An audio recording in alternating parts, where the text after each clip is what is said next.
Sean todos y todas bienvenidos a la conferencia del día de hoy, correspondiente al tema de arte y patrimonio virreinal en ruinas, estudios de caso para reflexionar sobre las políticas, teorías y acciones contemporáneas de conservación y restauración. El día de hoy tenemos el gusto y el honor de contar con la presencia de la doctora Elsa Arroyo Lemus, quien es investigadora en el Instituto de Investigaciones Estéticas de la UNAM, en donde realiza estudios e imparte cursos y seminarios especializados en la tecnología, historia y materiales del arte no hispano.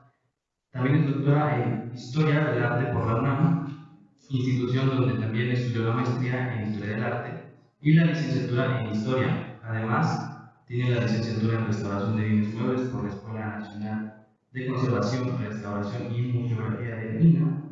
Actualmente es miembro del Laboratorio Nacional de Ciencias para la Investigación y Conservación del Patrimonio Cultural y colabora en investigaciones interdisciplinarias sobre el patrimonio mexicano.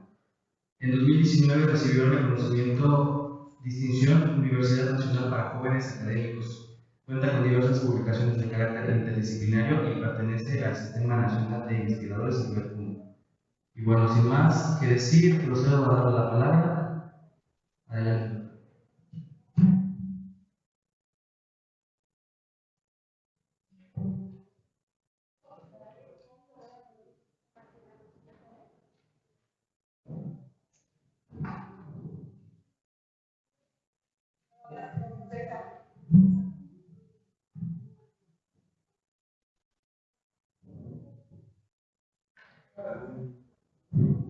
Ahora sí, buenas tardes a todas y a todos. Muchas gracias por la invitación a formar parte del programa de este curso. Estoy muy contenta de venir a platicarles una serie de trabajos que he hecho desde el Instituto de Investigaciones Estéticas y como parte también de una formación, digamos, que no termina, ¿no? En términos del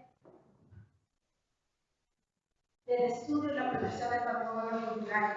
Digamos que para insertar mi trabajo en este ciclo de conferencias, me pidieron, Diana y Yumari, que hablara un poco del patrimonio del arte, en específico del arte regional, que es, por supuesto, el área en el que me he especializado durante estos últimos años. Sin embargo, preferí, digamos, hacer una estructura, ¿no? La columna vertebral es la versión de ruina. Y esta versión de ruina me permite, ¿no? Justamente ir hablando, ¿no? De una serie de casos de estudio que voy a presentar hoy. Desde este modelo, digamos, de explicación en la que se suma una noción de patrimonio, ¿no? Que evoca el pasado y que a veces produce, digamos, sensaciones tristes, ¿no? Sensaciones de que algo ya no va a volver, y que como modelo, digamos, teórico de explicación del patrimonio, a mí me sirve mucho para pensar el arte virreinal, justamente por las cuestiones que hoy vamos a ver, ¿no? El arte virreinal tiene características muy específicas, muchas de ellas tienen que ver con un problema de contextualización, un problema de anonimato, un problema de pérdida, digamos, de ejemplares o de ejemplos, ¿no? Importantes que nos ayuden a explicar justamente desde una perspectiva amplia los procesos históricos que dan vida y que dieron forma, ¿no? A estas manifestaciones científicas. Entonces, quiero empezar un poco con esta definición de ruina.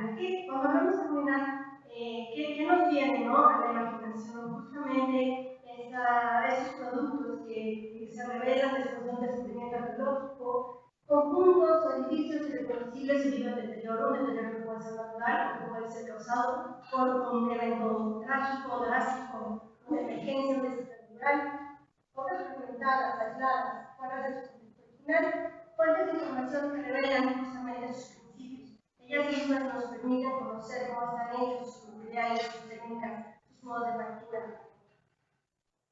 Para la historia del arte, digamos que pensar en las ruinas ya tiene una historia bien larga, una historia que desde mi punto de vista tuvo un auge, un momento, ¿no? Muy importante justamente con los trabajos de Wickelmann y su reflexión sobre el arte clásico. Estos trabajos, ¿no? Que son recortes de las excavaciones en Pompeya y Herculano, pues le permitieron generar un modelo, ¿no? De trabajo desde la perspectiva de la cultura visual, en donde lo que se analizaban eran justamente cuestiones de catalogación, de estilo, de contemporaneidad. Pero es justamente en el siglo XIX donde esta noción más bien relacionada con el romanticismo de las ruinas la vamos a ver referida en una serie de trabajos teóricos como el de John Ruskin, muy famoso en sus aproximaciones justamente a este tema, donde digamos que el trabajo desde la teoría de la filosofía del arte permea también, ¿no?, las discusiones que tienen que ver con la conservación del monumento. Y en este sentido, retomo aquí una cita que está un poco larga, pero creo que es muy importante para poder, ¿no?, arrancar con esta discusión que yo quiero compartir con ustedes esta tarde, que tiene que ver justamente con el trabajo publicado en 1949 en las lámparas de la memoria. En la lámpara de la memoria, ¿no?, donde justo ahí nos dice, ¿no?, la mayor gloria de un edificio no desde sus piedras tampoco su oro. Su corriente en su edad tiene ese profundo sentido de expresividad, de severa reglamentación, de simpatía misteriosa, de aprobación o condena. Todo eso que sentimos en las paredes que han sido lavadas largamente por las transitorias oleadas de la humanidad. Esta noción va a estar justamente en esas primeras, ¿no?, aproximaciones a los proyectos ya de normatividad y de establecer un marco, ¿no?, de aproximación desde la teoría y desde de las normas, ¿no?, legales para la protección del patrimonio en Europa. Bueno, una definición mucho más actual de ruina, ¿no?, es esta de Jonathan Ricci en el libro de Conservation of Ruins, que me gusta mucho también en ese sentido porque vuelve, ¿no?, sobre ese problema de lo irreproducible. Es una edificación que, habiendo perdido partes sustanciales de su estructura, ha dejado de funcionar como un espacio que permita el desarrollo de las actividades humanas. Yo les pongo aquí nada más tres casos así a modo de ilustración, ¿no?, de edificios virreinales que justamente hoy se conservan en un estado de ruina por diferentes razones.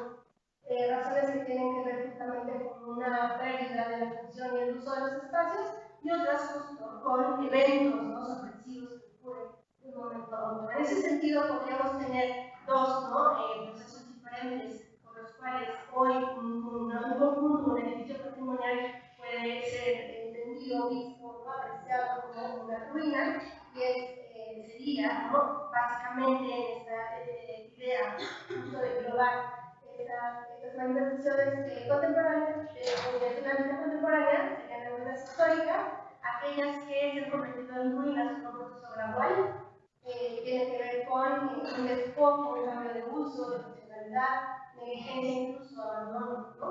Y el falta de mantenimiento es una ruina que se va formando a través del tiempo, poco a poco, en un proceso de larga duración. Y las otras son esas ruinas prematuras, retomando un concepto de Michael Ross, que me gusta pensar así las ruinas prematuras como algo que se forma, se arruina de un momento a otro por un evento que es catastrófico, es violento, produce, ¿no?, mucho dolor en términos sociales, en términos culturales. Cuando esto ocurre, por ejemplo, los desastres naturales y las guerras serían causa, ¿no?, de la formación de estas ruinas prematuras.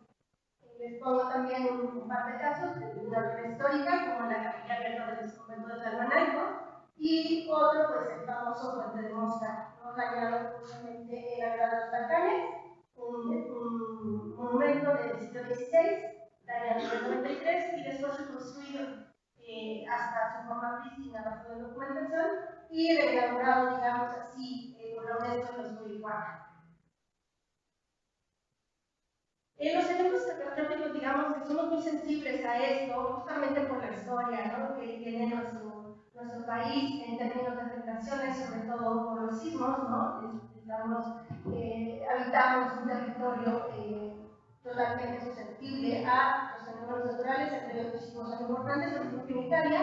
Estos casos donde justo, ¿no?, después de un sismo el daño es tan devastador que obtenemos edificios en ruinas, ¿no?, totalmente transformados, y volvemos justamente a esa definición con la que comenzaba nuestra charla, que tiene que ver con esa incapacidad de reconocer, ¿no?, las formas, los principios constructivos y la espacialidad incluso de conjuntos dañados, ¿no?, de esa manera y convertidos pronto en una ruina prematura. Pero las ruinas prematuras tienen también ese carácter científico del que hablaba justo en mi segunda diapositiva, y es que nos permiten conocer los principios de su estructura, su materialidad, su técnica, su factura. Son como si fueran un tratado de disección, como en esta página que les traigo aquí de un tratado del siglo XVI. El daño nos permite, ¿no?, acceder justamente al cuerpo como si estuviera abierto, ¿no?, como un objeto de disección en una mesa, ¿no?, de trabajo forense. Y esta perspectiva forense, ¿no?, es algo que también queda de manifiesto cuando nos aproximamos al estudio de los objetos culturales, del patrimonio cultural, desde la perspectiva de su materialidad y de su técnica de manufactura, tratar de reconocer justamente cómo están hechos, como aquí en el caso del Socorro, ¿no?, del convento de Guanajuato en Puebla, que después del sismo del 2017 pudimos apreciar, ¿no?, modelos de trabajo constructivo que apuntan, ¿no?, a una tradición bien antigua, que vemos, por ejemplo, referida al Tratado de Vitruvio, con estas ollas cerámicas que están integradas, ¿no?, por ejemplo aquí, las alcanzan a ver, que son esos recipientes cerámicos que aligeran esa bóveda de agua escarzano con la que se constituyó ese Socorro. Y bueno, esos principios justamente de constructivos son, ¿no?, hoy lo que podemos conocer muy bien a través de estas imágenes que son muy importantes. Creo que sí podríamos hablar un poquito de la luz, quizás solo esta, ¿no? ¿Mejor? Yo les estoy señalando, pero bueno, estamos a tiempo. Aquí les enseñaba, ¿no?, cómo están obviamente los sillares, ¿no?, toda la estratigrafía que podemos identificar a través del daño, ¿no?, que se provocó en Guadalajara.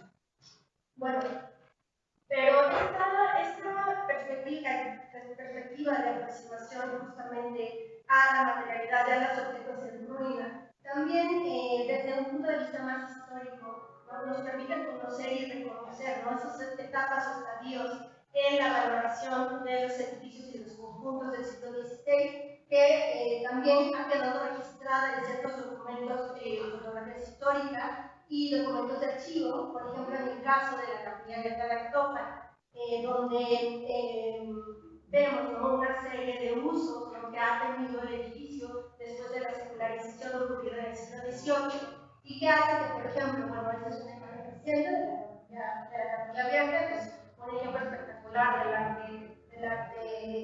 utilización, ¿no?, de la Nueva España, y que, bueno, en sus etapas anteriores vemos, gracias a las fotografías de archivo, como en algún momento estuvo cubierta, como si fuera un espacio justamente cerrado, ¿no?, de utilización para el clero, y bueno, después incluso se convirtió en un basurero, gallinero, etcétera, antes de ser rescatado justamente como un monumento histórico, ¿no?, de valor patrimonial. Estos edificios, digamos, del siglo XVI, también han sido refuncionalizados, han sido revalorados y rehabilitados de diferentes maneras, dependiendo justamente de procesos ideológicos y perspectivas políticas, ¿no?, desde el gobierno mexicano, que vamos a revisar en algunos casos el estudio que hoy les traigo, ¿no?, para compartir.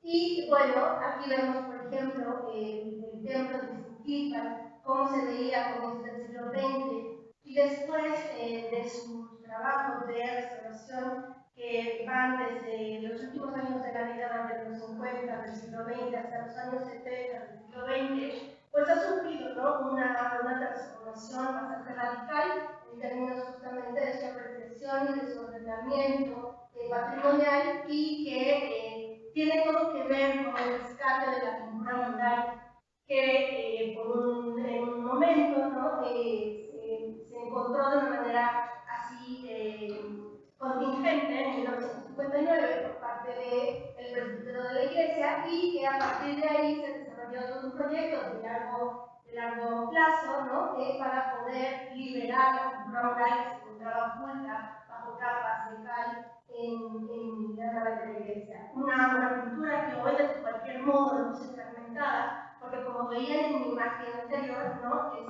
durante el siglo XVIII y el siglo XIX, esa nave, ¿no?, de ese conjunto conventual, del templo del conjunto conventual, sufrió muchas modificaciones vanos que se abrieron, ¿no? Para dar cabida a nuevos espacios para la liturgia, para el uso ritual, ¿no? De la iglesia en el sitio. Y bueno, todo esto ha conferido toda una resignificación y una revaloración de estos.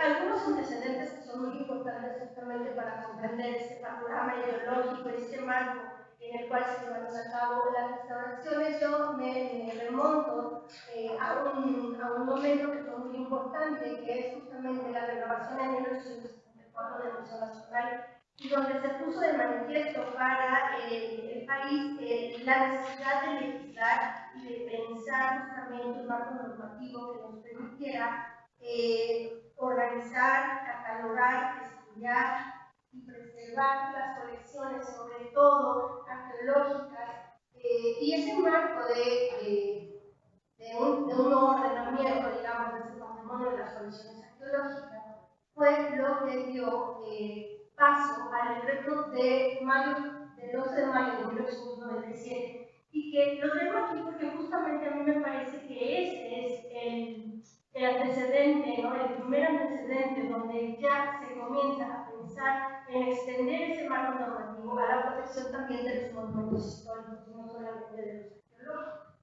Lo ven ahí al final de la cita que está como uno de los artículos, ¿no? Y todos los edificios que bajo cualquier aspecto sean interesantes para el estudio de la civilización o historia de los antiguos lugares. El contexto de este decreto, digamos, de ley, ¿no? Es justamente la mutilación y la exportación hacia Londres del Liceo 24 de Villasila por parte de Alfred Noslan, que lo ven aquí en esta imagen donde está trabajando la gente, y que bueno, estas exportaciones ilegales de saqueo del patrimonio mexicano van a ser justamente ese momento para despertar esa necesidad de establecimiento de las normativas, las primeras normativas, ¿no? Que después se van a decantar, por supuesto, en las leyes actuales, ¿no? Sobre todo la ley de 72, que es justamente la que rige la protección del patrimonio mexicano, como ustedes saben. Bueno, otro de los contextos que fue muy importante para la protección de los monumentos históricos, pero que nace, digamos, aquí con la exposición mexicana en Chicago, ¿no? Toda la exposición de obras mayas y de obras de arte mexicanas para la exposición de 1993, va a ser también ese momento en el cual a Manuel Revilla se le pida escribir una historia del arte en México, una historia donde ya se integre una discusión completa, integral sobre el patrimonio histórico de la época virreinal, por supuesto. Y bueno, este es el libro, digamos, uno de los libros básicos de la historiografía para conocer el arte virreinal, ¿no? De nuestro virreinato hispano. Y es un libro, como ven, ¿no? que surge en ese mismo momento de la reflexión del centenario, ¿no? de la independencia de México, y donde también se denuncian, digamos, procesos que se están dando en ese momento de saqueo y de venta ilegal del arte colonial, que va a ser, ¿no? Desde ese momento algo que se denuncie y que se trabaje sobre él, pero que al mismo tiempo va a dar pie a la formación de importantes colecciones en el extranjero de patrimonio virreinal, ¿no? Bueno, en esta revisión de los antecedentes, otro de los libros que va a ser muy importante es el de Sylvester Baxter de 1901, donde vuelve sobre la manera de organizar y algunos de los monumentos que ya les señalado Revilla en su arte en México. Pero aquí lo que es muy importante es una especie de crítica que encontramos en la introducción del libro de Baxter, donde él revela, ¿no? Y le parece muy sorprendente que el gobierno mexicano no le parece importante, ¿no? Darle la valoración necesaria a las producciones artísticas de los grupos regionales. Y bueno, es Baxter el que va a comenzar con esta aproximación, un libro por Don Boston, como ven ahí, ¿no? Esta aproximación ya a un estudio más sistemático de estos edificios, de época virreinal y sus contextos, ¿no? Su paso urbano, por ejemplo, su relación con la población y con las colecciones artísticas que albergan. Algo muy importante que forma parte de esos antecedentes es justamente también los trabajos que se han estudiado, ¿no?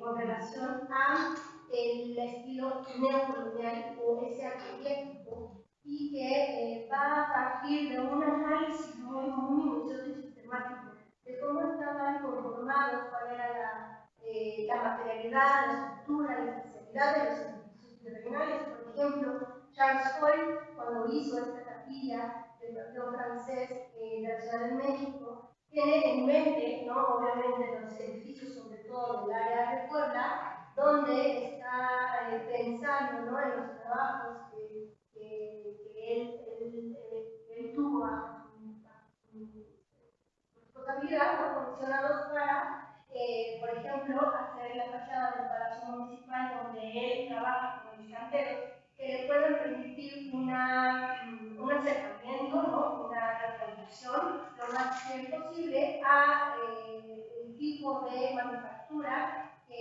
él identificaba en la Catedral Poblana. Entonces, bueno, todo esto va a ser parte de ese proceso de rescate y de restauración del pasado virreinal, que va a tener uno de sus, también de sus principales exponentes en el trabajo de Federico Mariscal, la parte de la arquitectura nacional, donde ya, bueno, se trata de establecer desde una ideología mucho más nacionalista, una especie de continuidad entre la historia mexicana de ese, ¿no? De ese pasado, de ese auge del pasado precolombino, ¿no? Y una continuidad hacia los periodos virreinales y después cómo esto consolida finalmente una identidad nacional, ¿no? Donde el patrimonio virreinal va a ser uno de los pilares, ¿no? Entonces, este nuevo pensamiento, esta ideología que tiene que ver, ¿no? Con la continuidad de la historia mexicana, no una perspectiva de cambios, ¿no? De discontinuidades, sino justamente de una larga consecuencia, digamos, ¿no? De cómo se establece la identidad del patrimonio y también a través, por supuesto, del estudio del arte. Y el trabajo de Federico Mariscal me parece de lo más relevante, justamente porque a él le tenemos una nota de junio de 1922 que es una de las primeras observaciones publicadas sobre el estado de conservación que impera en uno de los edificios virreinales más notables del siglo XVI, que es el convento de Pacifica en Hidalgo, y que es uno de los casos que les traigo, ¿no? En esta tarde para compartir con ustedes en el curso.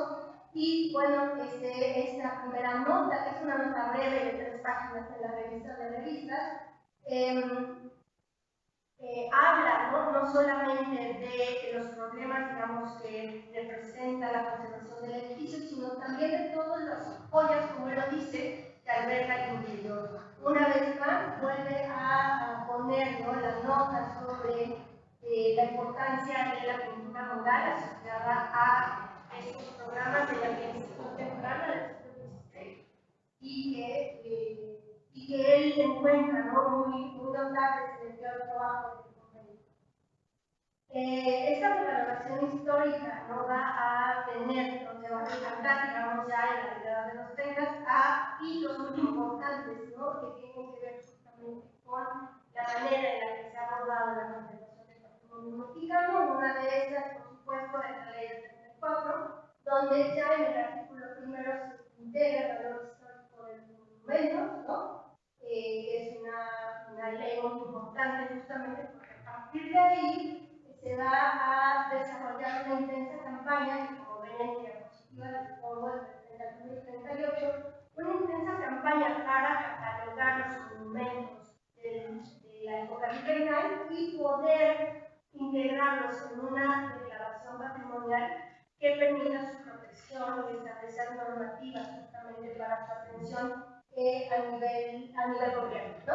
Y bueno, es muy importante que sepan que en esta primera gran oleada de declaratoria patrimonial, ¿no? 446 tesoros conjuntos históricos que se integran ya como patrimonio de la nación, ¿no? Entre los primeros, por supuesto, estaría la Catedral de México y el Senado Metropolitano, más la mayoría de los monumentos del siglo XVI, ¿no? Que se conservan en la capital central, México, Puebla, Tlaxcala, y algunos otros, ¿no? Que van a distribuir a lo largo y ancho del territorio.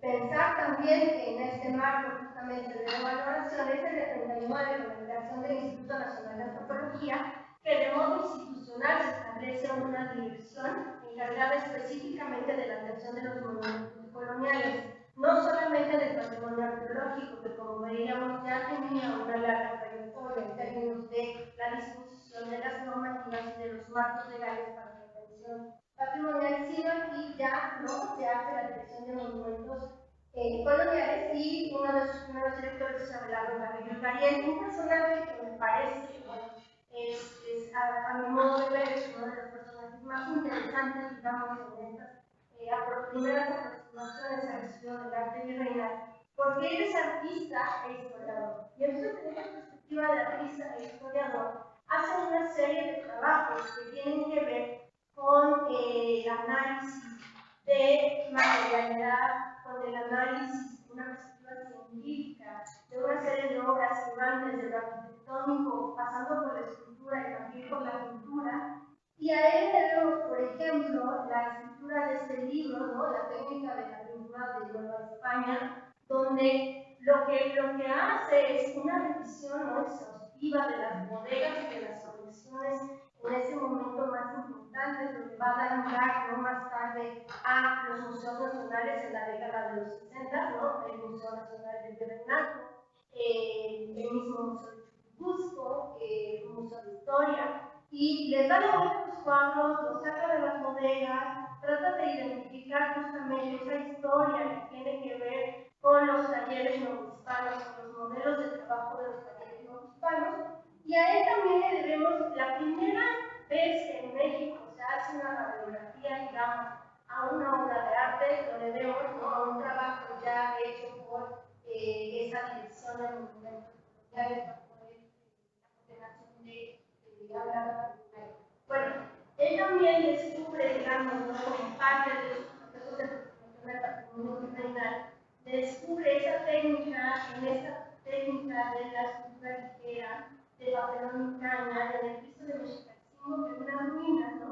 En Iztapalapa, descubre que ese papelón que está llamada de escultura, la escultura fragmentada, por supuesto, está hecha con códices, con dibujos, ¿no? De época virreinal, por supuesto, como lo ven aquí, y gracias a esa destrucción de la escultura, ¿no?, que hoy tenemos esos códices que están en esos fragmentos de códices que están en la biblioteca del Museo de Antropología. También podemos saber, por ejemplo, de la utilización de papeles esparcidos de gran formato como parte del proceso de trabajo de la pintura mural de los conventos del siglo XVI, además una composición que es fundamental para quienes estudiamos el arte virreinal, porque ya es un testimonio de que ya para mediados del siglo XVI está circulando, ¿no?, una serie de obras tan importantes como esta, que es el Pasmo de Sicilia, pintado por Rafael en 1915, y ya una copia, digamos, ¿no?, para traspasar a muro, esta que se encontró dentro del Museo de Mexicalcingo. Entonces, bueno, estos antecedentes van a dar pie a la creación en esos mismos años de una serie de monografías de monumentos virreinales, ¿no?, que se van a suceder hasta incluso la década de los 70, una serie de monografías que por supuesto no son exhaustivas, pero son esa primera campaña en la que desde el gobierno mexicano, ¿no?, se intenta tener un panorama completo, ¿no?, de conjuntos importantes que van a ser justamente considerados como estos representantes importantes del arte virreinal,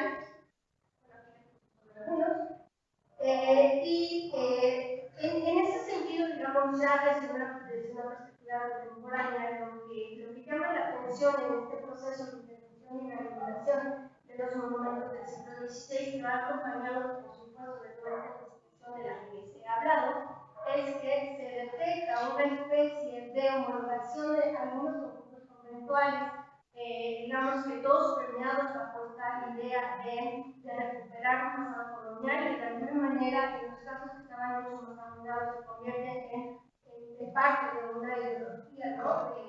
Para ese rescate, pues vemos cosas que coinciden en algunos de sus monumentos, sobre todo en estos que decimos antes, Culhuacán, Cuchutilla, por ejemplo, Chingo, que vemos esta idea de volver a recuperar patios, ¿no? Con los mismos diseños, la fuente en medio, aunque no la tuviera, pensar en esta noción, por ejemplo, del convento fortaleza, con estos antepechos o estas almenas, ¿no? Rematando los muros exteriores, tanto en el propio conjunto conventual o en sus partes atriales, exponer, por ejemplo, las portadas como si no hubieran tenido requerimientos, de poner pisos con diseños, diferenciar, por ejemplo, criterios entre las zonas de los templos y los conventos, aquí con un criterio justamente de defender la funcionalidad de cada uno de los espacios, y por supuesto también una diferenciación en el trabajo que se hacía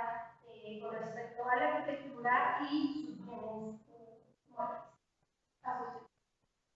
El caso de Apuelma, ¿no? Es uno de esos que permite, ¿no? Revelar este procedimiento del que les acabo de hablar. Estas fotografías de los comienzos del siglo XX, lo que nos cuenta la historia, digamos, del edificio es que en el 84, en 1894, se descubrieron las primeras pinturas murales en el claustro, un claustro que estaba parcialmente arruinado, ¿no?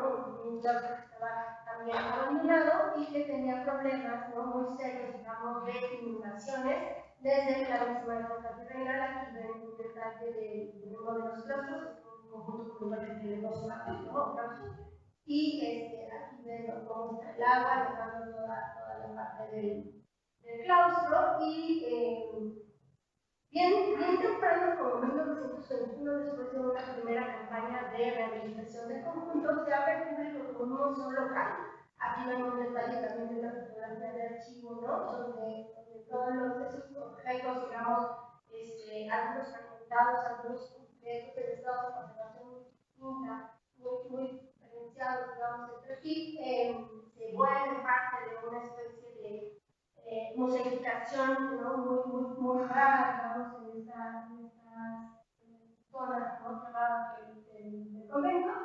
Y es un trabajo, un primer proyecto, porque es un proyecto que, digamos, va a continuar a lo largo de toda la primera mitad del siglo XX. Y bueno, algunas de las fotografías, digamos, más famosas, ¿no? De conjunto, se las debemos a René para el libro del tipo pintoresco, donde podemos ver, ¿no? esa condición, ese estado de conservación que tenía el edificio.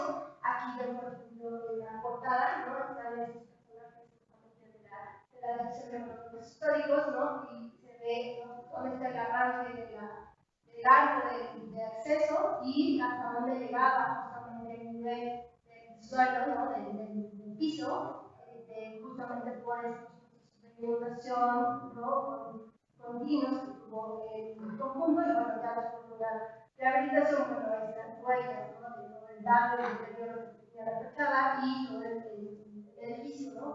Fue recuperado. Aquí ven también unas fotografías de estos momentos, ¿no? Antes del proyecto de restauración, aquí durante el proyecto de restauración, cómo se recuperan los patios, se recupera los niveles del piso, y también con un proceso de anastilosis, ¿no? Se vuelven a poner una serie de capiteles y de piezas, ¿no? De toda la decoración y estructura del claustro. Muy importante, como les decía, ¿no? Es todo un proceso muy largo de muchos años para poder llegar al estado, digamos, ¿no? Que se buscaba con esta intervención. Aquí ven otro detalle, antes, después, ¿no? Ya con el patio, con sus corredores y ya con el pecho, con las almenas, ¿no? Rematando aquí a modo, como les decía, esta idea de la fortaleza, ¿no? Para el siglo XVI. Ese es el el Pato Chico, donde, bueno, aquí vemos los trabajos de restauración, aquí vemos cómo tenía problemas en el segundo piso, ¿no? De pérdida de las cubiertas y de, pues, zonas no totalmente arruinadas. Después, bueno, de la reconstrucción se recupera el patio, y bueno, aquí hay dos momentos, obviamente este es el resultado contemporáneo, y esto es cómo se dejó en esta primera intervención del edificio. Entonces, como vemos, ¿no? son casos donde los proyectos se van sucediendo unos a otros, y finalmente este planteamiento ideológico que revisamos antes, que comienza en la década de los 30, ¿no? Va a tener una continuidad hasta la década de los 60 en algunos de los documentos de este, ¿no? Aquí en el interior justamente de Coleman, un momento muy importante también por su cultura mural, y también en algún momento de la propia época virreinal, posiblemente incluso a finales del siglo XVI, sufrió este ocultamiento de los programas murales, ¿no? Y debajo de las capas de cal, otra vez se hizo todo un trabajo de recuperación de la pintura mural. Y bueno, también hablar, ¿no? de esta serie de retablos, ¿no? Asociados con la arquitectura, que bueno, no sé si lo saben, quizás algunos de ustedes sí, es un edificio que ha tenido también muchos problemas de saqueo. El último, el robo de las pinturas de Alcolma fue en el año 2000, ¿no? 2001, si no me recuerdo, y bueno, ha sido un edificio que ha tenido, ¿no? Todas estas problemáticas asociadas justamente con es un proyecto, digamos, que se ha dado de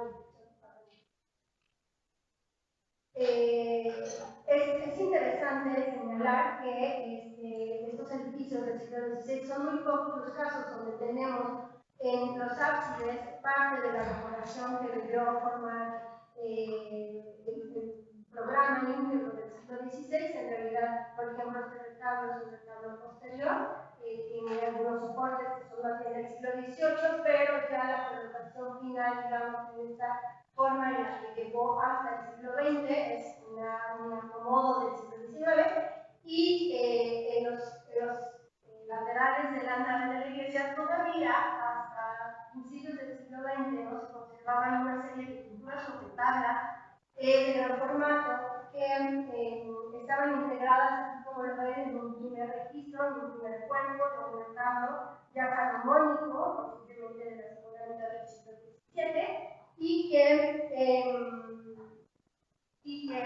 o de los primeros años del siglo XVIII, ¿no? Y que digamos que han configurado todo un problema, ¿no? También en términos de conservación, porque la pintura sobre tabla tiene características tecnológicas que exigen una intervención muy larga y una intervención basada en un estudio muy cuidadoso de cómo opera la estructura de la madera, ¿no? Con todas las capas, digamos, que conforman este tipo de patrimonio pictórico, y la pintura sobre tabla, digamos, que durante muchos años en el ámbito de la conservación en México ha representado un reto, ¿no? Muy grande para poder dar solución a todas sus problemáticas y para poder, digamos, integrarlas en un programa, ¿no? De mantenimiento constante. Y bueno, nada más decirles que, por ejemplo, estas tablas de Coleman estuvieron durante muchos años en la coordinación de conservación, esperando, ¿no? Un proceso de intervención. Es una pintura muy compleja en su composición física y química, y bueno, finalmente, ¿no? Ha vuelto, digamos, a formar parte de este discurso, otra vez pensando en la museificación de los restos conservados del siglo XVI en conjuntos conventuales, ¿no? Que hoy tienen esta perspectiva de testimonio, pero al mismo tiempo de museo, ¿no? El convento museo, que ha sido como el destino más generalizado, digamos, para el uso contemporáneo de este tema. Otro de los casos que de algún modo vuelve a apuntar a ese proceso que, como les decía, podemos leer de una especie de homogeneización, ¿no? De las intervenciones desde los 30 hasta los 70, es el del convento de Huejotzingo. A la izquierda ven una imagen de archivo también de ese atrio del conjunto conventual franciscano, donde vemos que el nivel de piso es otro, ¿no? Tiene tierra, ¿no? Para lo que está pasando, y bueno, después, esa es la imagen mucho más reciente del piso, más o menos del 2011, cómo lo vemos hoy, ¿no? En el conjunto. Aquí vemos el patio, ¿no? Los estudiantes, en este caso con esta fuente, los pasillos de los claustros, ¿no? Y de las celdas también con esos pisos cerámicos, bueno, detalles también de las capillas, cosas que son extraordinarias, son ejemplos, ¿no? Únicos del patrimonio. Un poco también en el caso del templo, un poco lo que nos revela el proceso también de intervención de este conjunto es cómo se eliminan, ¿no? Esos añadidos del siglo XIX y se da una intervención, un proyecto, se establece un proyecto de recuperación de los espacios del templo donde se abre, ¿no? Se limpia de alguna manera la nave, se eliminan estas adiciones y bueno, se recupera el retablo en procesos de intervención, ¿no? De restauración ya no solamente de la estructura, sino también de las imágenes, que como ven aquí en mi diapositiva han tenido varias etapas también, una de 1980 donde se recupera, por ejemplo, la calle central, como lo ven aquí, con estos relieves. Otra de 2006, ¿no? También en un trabajo de intervención del mueble, y después la más reciente de 2016, donde se vuelve a intervenir toda la estructura, las esculturas, ¿no? En términos de conservación y de mantenimiento preventivo, y se abren las ventanas, se quitan unas ventanas de metal que en algún momento se metieron en el edificio, y ¿no? Se le da otra vez una sensación de mayor amplitud, espacialidad y claridad, ¿no? A este interior. Bueno, el otro caso que les traigo para compartir, ¿no? Es el Paso Yucatán, que veíamos antes cómo fue uno de esos primeros edificios, ¿no?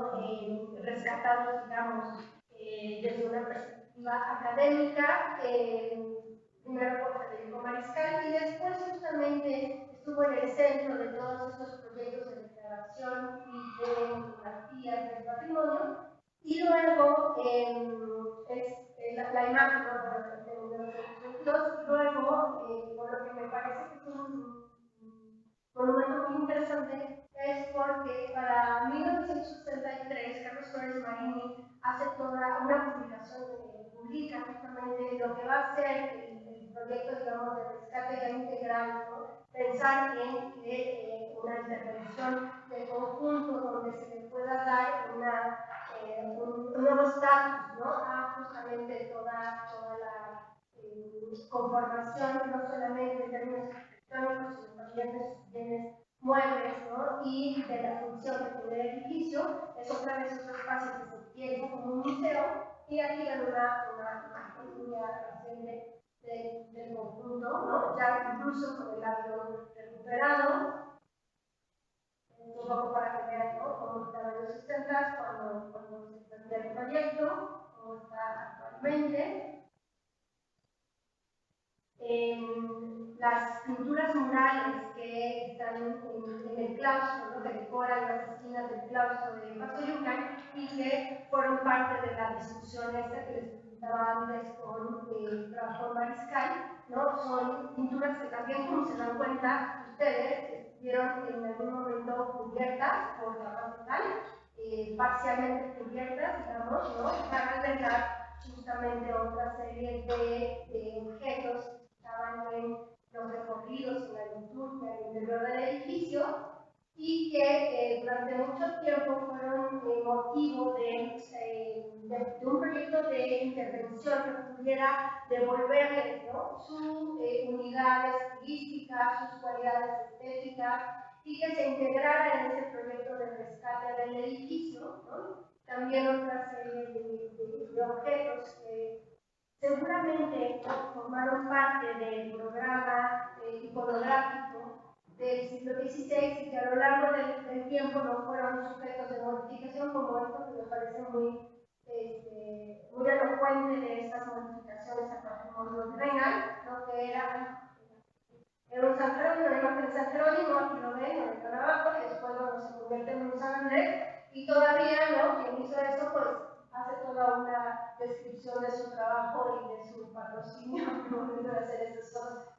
¿No? Estos cambios, digamos, en la funcionalidad y en el estatuto de las imágenes que tienen que ver justamente con sus utilizaciones, ¿no? A lo largo del tiempo. Luego, también en este artículo muy interesante de Flores Marini, y él publicó una de estas fotografías que después yo me encontré en el archivo, ¿no? de Lina, y que, bueno, es una de las figuras sobre tabla de los tablas del siglo XVI utilizada como puerta en una de las dependencias, no hay dentro de fragmentos de la pintura, y que, bueno, que si lo vemos con detenimiento, ¿no? Tener todas las cualidades, la identidad, ¿no? Que las asocia con el resto del conjunto de pinturas sobre tabla, que debieron hacerse justamente para este gran retablo de 1556 y que en algún momento, ¿no? del mismo ciclo renales se destruyó el retablo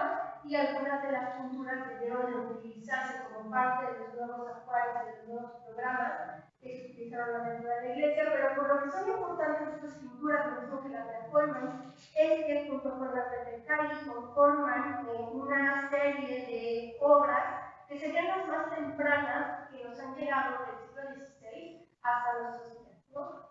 Son series de imágenes, digamos, ¿no? Que todavía fueron hechas por estos artistas totalmente desconocidos, ¿no? No sabemos casi nada de ellos, que se trasladaron desde la metrópoli en España hasta el Nuevo Mundo, ¿no? Haciendo estas campañas, digamos, de trabajo para las órdenes mendicantes y que no sabemos nada de sus biografías, no sabemos nada de los contratos de estas humanas.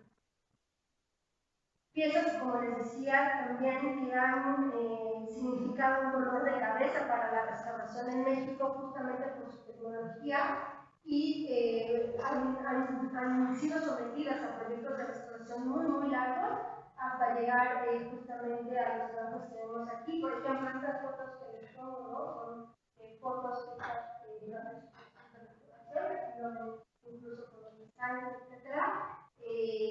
Proyectos de restauración, como ven, ¿no? Empiezan en los 60 y no terminan hasta los 90. Y que, bueno, hoy, si vamos a Xochitl, ¿no? Se le llama la Sala de los Retablos, inaugurada en 2019, y donde vemos justamente ya las tablas, ¿no? Como en exhibición, y tablas, ¿no? Que apenas no son justamente una ruina, son un fragmento de ese suntuoso altar, como dice las geografías históricas del siglo XVI, que debió hacerse por los agustinos en 1556 y que levantó muchas suspicacias y muchos problemas, al grado de que el arzobispo, por ejemplo, Montúfar, manda una carta dirigida a Felipe II para acusar de los daños y de las vejaciones que estaban sufriendo los indígenas de Xochitl para lograr terminar la obra de su convento y ese retablo suntuoso del que se hablaba ahí. Podría hablar además que alcanzó los 6.000 pesos de oro como el todo, y que esa cantidad es importante si pensamos que en el siglo XVI únicamente el retablo de los chicos, que lo vamos a ver más adelante, costó 1.000 pesos más, ¿no? Sí debió ser una de las obras más importantes de la Nueva España, y bueno, hoy tenemos eso, esos fragmentos, digamos, allí ubicados en el convento, y una serie también de obras como esta, este Calvario, que forma parte de la serie, pero en realidad lo que vemos es un reprinte posterior justamente de esa tabla, y que al momento de hacer una inspección cercana a la superficie de la pintura nos damos cuenta que ese reprinte tiene debajo otra pintura que desconocemos, ¿no? No hay varios aquí, por ejemplo, en este cuadro, pero sería muy interesante poder establecer el ciclo iconográfico completo, o sea, hacer investigaciones constructivas de todos estos restos, de los conjuntos más importantes que se conservan hoy en la España, conocer muy bien sus técnicas de manufactura, ¿no? Que nos van a hablar justamente de sus primeros talleres que le dan identidad al arte renal, ¿no? y que hoy sí podemos de alguna manera aproximarnos, ¿no?, con una serie de información documental de archivo, pero también con los objetos mismos, ¿no? Pensar que todos estos conjuntos se convierten hoy en documentos de primera mano para poder acceder a una investigación como más puntual, ¿no?, de estas tecnologías de manufactura. Y yo aquí nada más poner este comparativo, ¿no?, del sistema de armado de los tablones, de los paneles de madera que están presentes en la tecnología del mercado del Paso Yucatán y que tienen todo que ver con, por ejemplo, la tabla del patrón de Simon Frain, que se tomó en el diseño de 1967 y que les voy a presentar adelante un poco, nada más para que vean cómo estamos hablando de un mismo contexto, de un mismo horizonte cultural en el que se generan estos ejemplos, ¿no?, del siglo XVI, y que van a formar parte de todo el proyecto, ¿no?, con una misma identidad, digamos, con una misma ideología de intervención de la primera mitad del siglo XX. Bueno, esto es también el Paso Yucatán, ¿no?, en principios del siglo XX, y esto es como lo vemos ahora. Como ven, otra vez, esta misma disposición, ¿no?, de estos espacios mucho más libres, limpios, abiertos, etcétera, como parte del proyecto de restauración. Otra vez también aquí un trabajo de anastilosis, como lo dice el informe de restauración, ¿no? Aquí más o menos vemos el portal de peregrinos, ¿no?, el acceso, digamos, al claustro, y los arranques de los vanos, como se veían en esta época, y luego, obviamente, ¿no?, recuperando todos los fragmentos que tuvieron de estas arcadas. Bueno, hoy es como se ve ahí levantadas estas arcadas, dando pues una idea justamente de la espacialidad que debió tener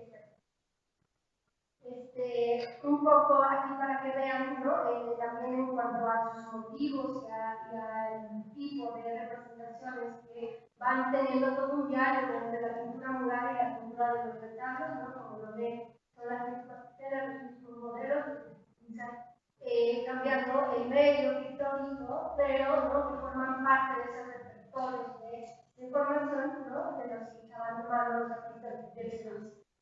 Les decía que las pinturas de Paso Yucatán van a representar también, digamos así, un hito, ¿no?, para la conservación en México, porque fueron uno de los primeros problemas que trató de abordar el recién creado Centro de Restauración de Churubusco, que ahorita vamos a ver un poco de historia en general, pero aquí nada más para que lo mantengan, un poco en mente, que es, vemos a Meditación Negrete, ¿no?, justamente en un proceso de revisión de cómo está el estado de conservación de esta pintura. Están eliminando las capas de cal, y después consolidando justamente inyectando cal en 1966, dos de los restauradores más importantes de pintura mural en Roma, ¿no?, del Instituto Central de Restauro, vienen a México a hacer una serie de visitas, entre ellas, además de Teotihuacán, por ejemplo, el Museo del Carmen. Aquí vienen a Paso Yucatán también a identificar, ¿no?, justamente esto que es la pintura mural del siglo XVI. Y bueno, este proyecto de la pintura mural del siglo XVI hizo una evolución. En realidad se queda como un proyecto, ¿no?, se queda así en un plan, ¿no? Aquí ven incluso todavía, esta es una imagen reciente, ven la zona, ¿no?, de inyección y de limpieza que se hicieron en este momento. Después Sergio Saldívar entregará un informe ya en los 70 donde se pregunta por qué no se continuó la intervención de los murales en el Paso Yucatán. Y bueno, hoy podríamos seguir haciendo esa pregunta, ¿no? Este es el estado modificador, y todavía con las mismas escalas de limpieza, las huellas y las zonas de consolidación que hicieron justamente la llegada de los años. Bueno, esto me da pie justamente a hablarles de la institucionalización de la disciplina de la conservación y de la restauración de bienes muebles, ¿no?, como un complemento, digamos, a lo que me imagino que van a ser las otras clases que están integradas en este ciclo de presentaciones. Y bueno, hay fechas como muy importantes, digamos, ¿no?, que dan pie a este proceso de institucionalización. Y es en el 61 se crea el Departamento de Reproducción de Lina, que en realidad su sede estaba en el Museo del Carmen. Luego, esos 66 nombre del Centro de Estudios para la Conservación de Bienes Culturales, se llama Paul Foreman.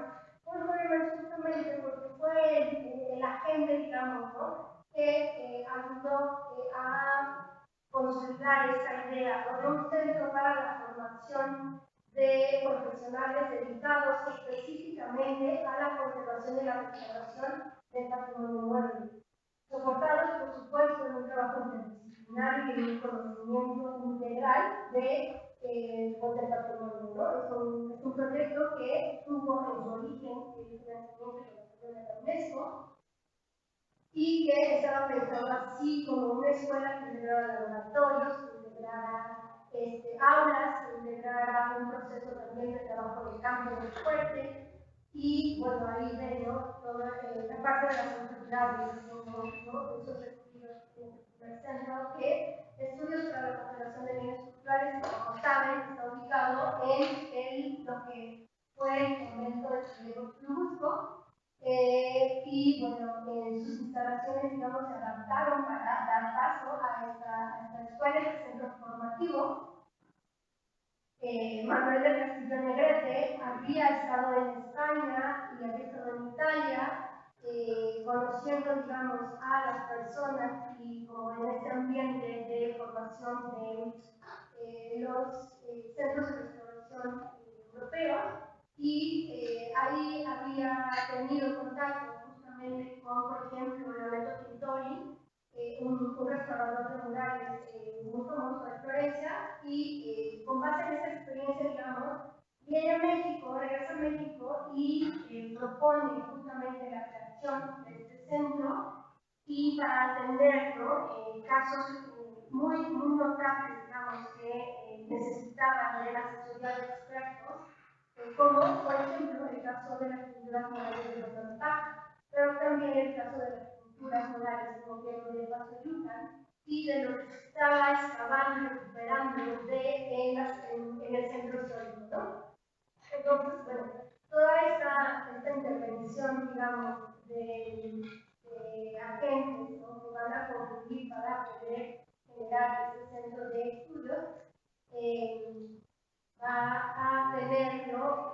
Como su resultado, digamos, ¿no? Toda una organización ya institucional de proyectos, ¿no? Ya bien encaminados para la preservación del patrimonio mexicano, ¿no? Empezando, como les decía, con cuestiones que tienen que ver con cultura moral, pero después extendiéndose hacia otro tipo de patrimonio. Y yo siempre que pienso justamente en la creación en el 66 del Centro de Restauración Churubusco, me interesa mucho también contextualizarlo en un plano internacional. Digamos que no sale, ¿no? De la nada esta idea, este proyecto de Paul Koremans, y revisar justamente la figura de Paul Koremans nos permite comprender cómo es que se traslada, digamos, un modelo de intervención de patrimonio, ¿no? de alcance internacional a el patrimonio mexicano. Pensar que es justamente Paul Koremans uno de los asesores, ¿no? Que estuvieron justamente participando en la recuperación del patrimonio que fue saqueado por los alemanes en la Segunda Guerra Mundial y justo, ¿no? A finales de ese periodo, lo que lograron establecer fue toda una metodología de clasificación, de recuperación y de investigación del patrimonio, ¿no? Que va a ser fundamental justamente para la creación de las escuelas y de los centros de estudio en todo el mundo. O sea, México, digamos que se inserta en todo un proceso, ¿no? de la institucionalización de la conservación que va a la par, ¿no? de otros centros, ¿no? A nivel internacional, de los 70. Obviamente, estos centros tienen, los centros europeos tienen sus antecedentes desde décadas atrás, desde los 20 y los 30, ahorita lo vamos a ver, pero fue este rescate del patrimonio, ¿no? Justamente dañado y descontextualizado por el avance nazi, el que va a dar pie a una serie de modelos de trabajo, de metodología, de intervención y de estudio que van a estar detrás de la fundación del Centro Churubusco. en este mismo contingente, digamos, de expertos que atendieron la recuperación del patrimonio europeo, ¿no? Está George Stout, que fue el director del Museo Koch de Harvard, y bueno, es muy importante también su participación porque a Stout se le debe la creación justamente a principios de la década de los 20 de un departamento de conservación y de estudios técnicos en Harvard, que va a ser uno de los primeros donde se integra una perspectiva interdisciplinaria para el estudio del arte y para, ¿no?, desarrollar modelos de conservación. Es en este justamente centro de Harvard donde van a publicarse los primeros trabajos que tienen que ver con los estudios técnicos y la recuperación, ¿no?, de información histórica y de documentación del patrimonio, que es parte, como ustedes saben, de lo que sustenta una intervención de conservación o de restauración del arte, ¿no? Y los antecedentes, decía, ¿no?, de estos centros sí son obviamente trabajos con objetos arqueológicos, por ejemplo, como los destacados de las excavaciones en Egipto o de esta serie de colecciones, ¿no?, que ya van a dar paso a los primeros laboratorios de análisis científico como en Múnich o en Londres, pero no ya hacia 1900, la década de los 20 y de los 30, tanto en Roma como en Londres, ¿no?, se dan esos primeros talleres y laboratorios de conservación, donde vamos a ver aplicados métodos de aproximación y de investigación que van mucho más cercanos a lo que hoy llamamos la ciencia de la conservación, ¿no?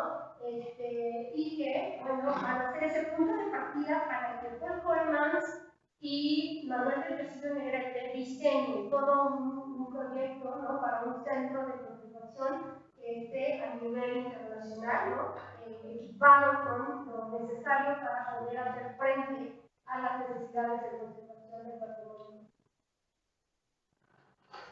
Ok, volviendo a la figura de Paul Coremans, hay una publicación que a mí, desde mi punto de vista, es icónica, es fundamental, es un parteaguas en el estudio, ¿no?, y en la conservación del patrimonio, que es esta. Cuando recuperan de las minas de Salvatierra en Alemania el cordero místico de los hermanos Van Eyck, que perteneció bueno, que forma parte de la colección de la Catedral de San Babón en Gante, lo que trata de establecer ese proyecto de intervención y de estudio es poder, ¿no?, demostrar, ¿no?, la unidad y cómo están unificadas todas las piezas que conforman el político de los hermanos Donay. Una de las tablones nunca se recupera, como lo ven aquí en fotografía, es una réplica, una reposición de una de las tablas que no se recupera. Pero bueno, gracias a eso, ¿no?, se lleva a cabo el primer estudio integral, ¿no?, donde se combinan análisis químicos con aproximación desde la historia del arte, desde la ciencia de materiales, desde la conservación, para poder darle sustento a una intervención ya de restauración, y va a ser esta la publicación sobre Cordero Místico del 53, ¿no?, donde ya se integran estos procesos metodológicos, dirigido, por supuesto, ¿no?, por Paul Coremans. Luego, hay un momento también muy importante, ¿no?, en este mismo contexto, ¿no?, estamos hablando de un horizonte cultural, donde el trabajo de Paul Coremans, ¿no?, va a estar vinculado con la institucionalización también de otra serie de instituciones a nivel internacional, donde vamos a ver el avance tanto en cuestiones de cartas, de normatividad y de metodologías de trabajo, ¿no? Aquí vemos esta imagen de la conformación del Instituto de Conservación de los Museos de los Objetos de Museo, y donde, bueno, los personajes van a ser, ¿no?, fundamentales también para la historia de la conservación en México, porque pensar que, por ejemplo, Plenderley, que era el científico de ese laboratorio en Londres que mencionaba antes, ¿no?, va a ser una de las personas que analicen las muestras de Bonampak y que le envía directamente Paul Coremans para poder comprender el estado de deterioro que tienen las culturas mexicanas. Bueno, aquí ven a los dos, ¿no? Justamente en este proceso de registro y de revisión, donde se toman esas muestras. Es un proyecto como bien interesante, justamente como este punto de partida, ¿no? Para el desarrollo de la restauración en México, porque por un lado se está evaluando la problemática de mantener el conjunto conventual in situ, o bien la posibilidad, ¿no? Que es lo que discutía, por ejemplo, el Eleto Tintori, de hacer un desprendimiento de los restos y de llevarlos a un lugar donde pudieran mantenerse en mejores condiciones. Bueno, por suerte, la balanza se inclinó al mantenimiento in situ de la pintura, ¿no? Que está en el tema de los restos. Y bueno, este proyecto hace, ¿no? Como abre, ¿no? Este escenario justamente para establecer otra serie de trabajos que, como ven aquí en el boletín del 75, se habla de todo lo que se está trabajando de manera paralela, ¿no? Desde este centro de por Coremans, Sigilta de Cosoyuta, Huexocingo, además, ¿no? De los trabajos arqueológicos y de rescate de objetos que tienen el estado.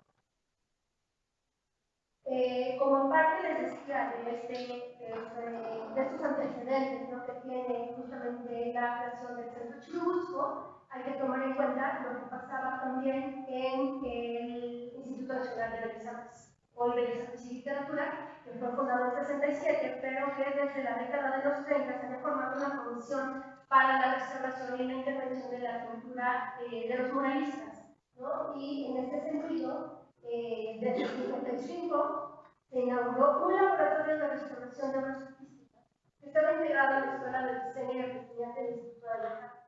Este laboratorio, ¿no? También estaba justamente enfocado en el desarrollo de estas metodologías de registro y el planteamiento de un proceso mucho más científico de intervención. El primer director fue Guillermo Sánchez Lemos, que se formó en el Instituto de Conservación de Roma, y que, bueno, ¿no? Tenía justamente esta perspectiva como más integral de la conservación del patrimonio. Lo que se produjo, digamos, en estos años fue algunas intervenciones de la pintura mural, ¿no?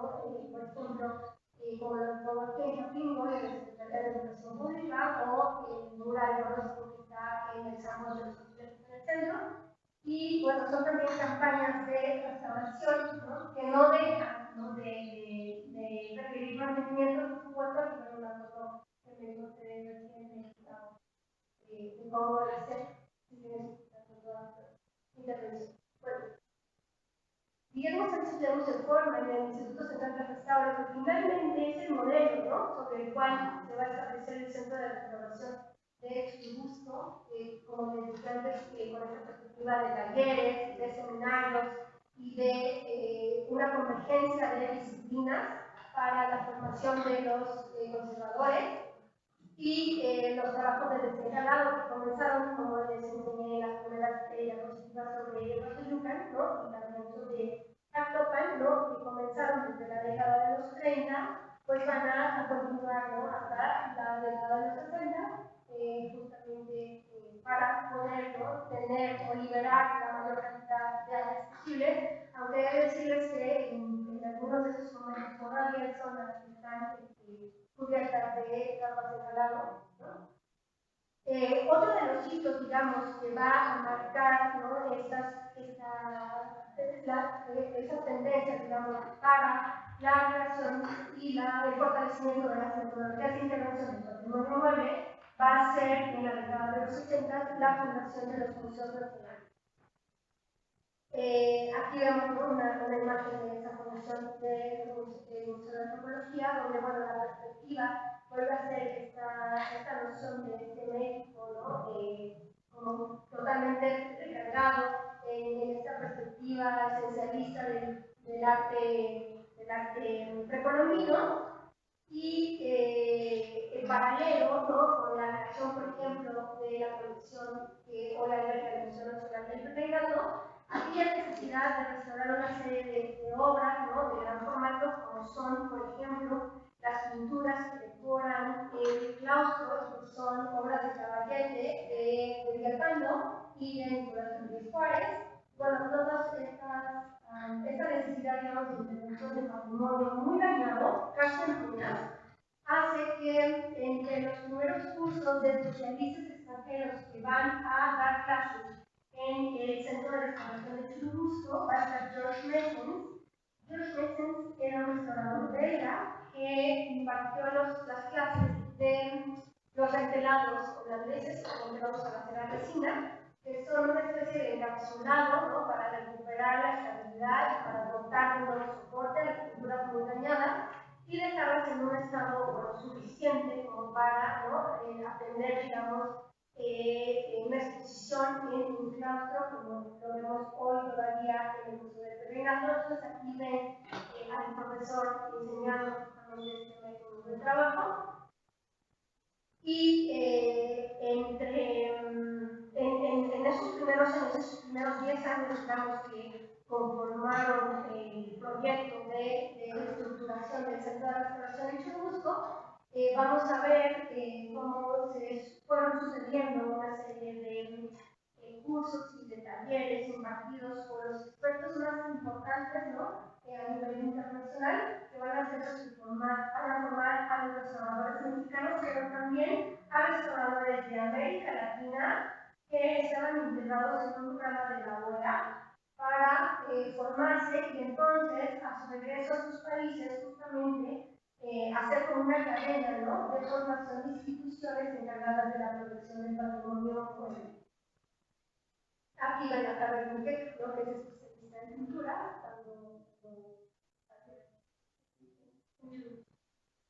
En ese primer momento, algunas de las personas que formaban parte del laboratorio de restauración del INBA también tomaron las clases de los especialistas que vinieron a Churubusco. Entonces, bueno, esta relación, digamos, que había entre instituciones es algo importante de señalar, porque después, digamos, que por ley, por la ley de 72, el patrimonio artístico, ¿no?, es el que está bajo protección de Bellas Artes, el patrimonio histórico es el que está bajo protección del INA, pero en realidad hay museos, por ejemplo, como el Museo Nacional de Arte, que tiene una colección que va desde patrimonio histórico hasta patrimonio artístico, y que en realidad la atención de la restauración la lleva a cabo el INBA y no el INA. Entonces, hay una serie también, digamos, de ordenamiento, ¿no?, que tiene que ver justamente con esta intervención institucional, que, bueno, va a tenerlo como su origen en este momento.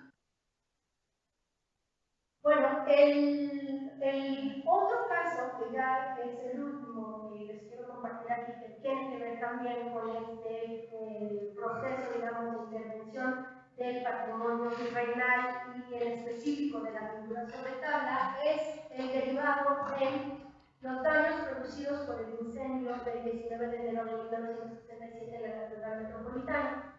En la mañana de ese día, ¿no?, los diarios y toda la ciudad despierta con la noticia de que la catedral se ha quemado por un cortocircuito que se desarrolla en el coro, ¿no?, del edificio, y bueno, los daños se producen principalmente en esa zona central de la catedral, afectando la sillería del coro y el altar del perdón.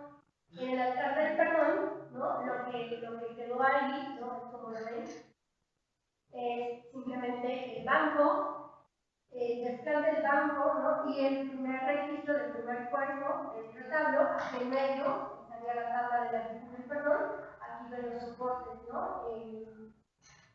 totalmente también ya en un estado a punto de colapsarse. Y bueno, este daño, digamos, ¿no?, catastrófico, esta ruina prematura, ¿no?, de justamente la zona central de la Catedral Metropolitana, vuelve, ¿no?, a ser dispositivo para echar a andar esta postura ideológica de Estado nacionalista, donde se manda inmediatamente, ¿no?, en cuanto ocurre el sismo, se da la orden desde la presidencia para que se haga una reconstrucción inmediata, ¿no?, de la Catedral Metropolitana. En esa comisión que se forma en este primer momento para hacer la reconstrucción de la catedral, bueno, participa, como ven, se lo señalé aquí, Manuel Cristina Negrete, y lo señalo justamente porque parte del destino, digamos, que van a tener algunas de las piezas dañadas por el diseño de 67, pues él se va a encargar, ¿no?, de dar una salida, una posibilidad de intervención a estas piezas.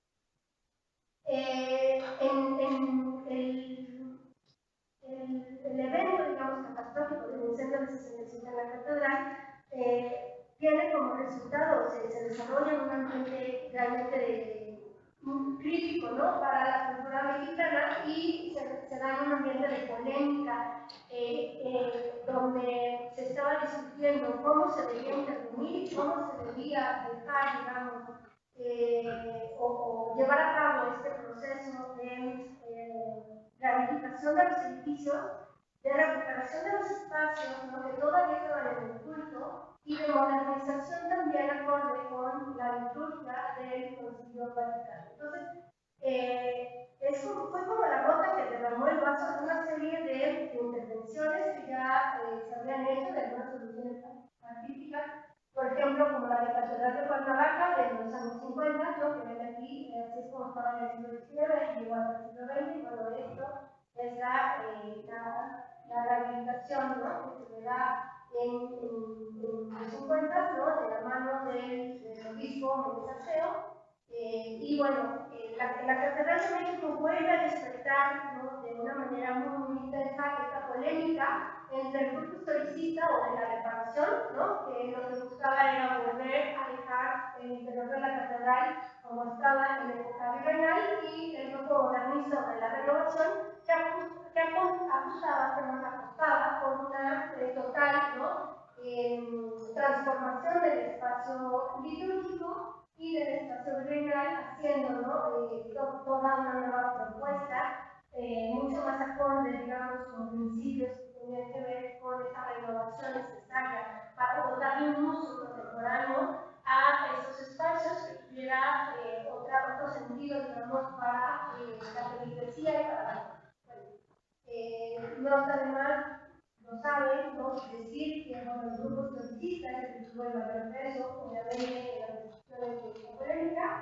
y nada más aquí les puse los actores, ¿no?, de cada uno de los grupos: el grupo Gorman, la Corona de Ciprés, la de la Mata, por ejemplo, de la de los historicistas, ¿no? La reflexión sobre el tema de la Catedral de México aparece en 67 en las memorias de la Academia Mexicana de la Historia, y del otro lado, el grupo de la renovación con Ida Rodríguez Campolini, los arquitectos Maripani y Ricardo de Gaudina, y la discusión, ¿no?, su postura, digamos, aparece en Arquitectura México en el número de los residuos.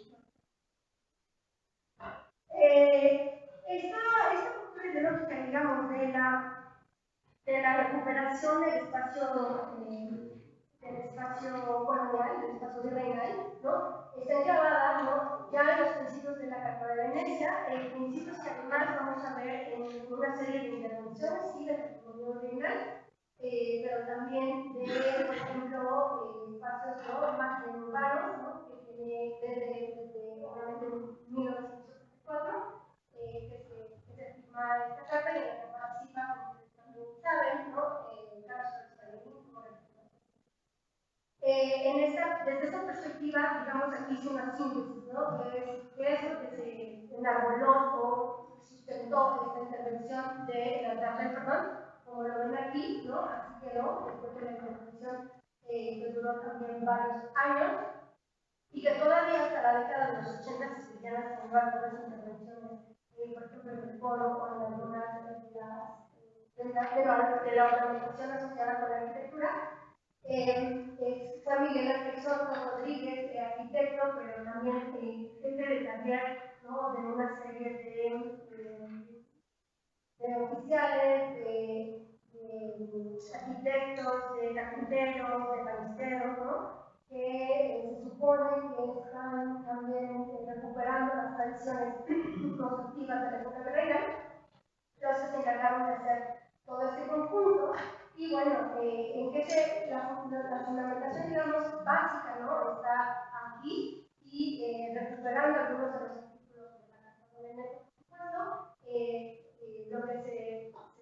en ese momento es que la restauración se consideraba en este caso una actividad excepcional y necesaria para poder recuperar la unidad de una pieza de la que tenía toda la documentación necesaria. Esa documentación iba a sustentar cualquier acción de reconstrucción, y eso fue lo que pasó. Incluso, ¿no?, el oro y las colgaduras, ¿no?, fueron colocadas, se supone, de la manera en la que estaba el original, y se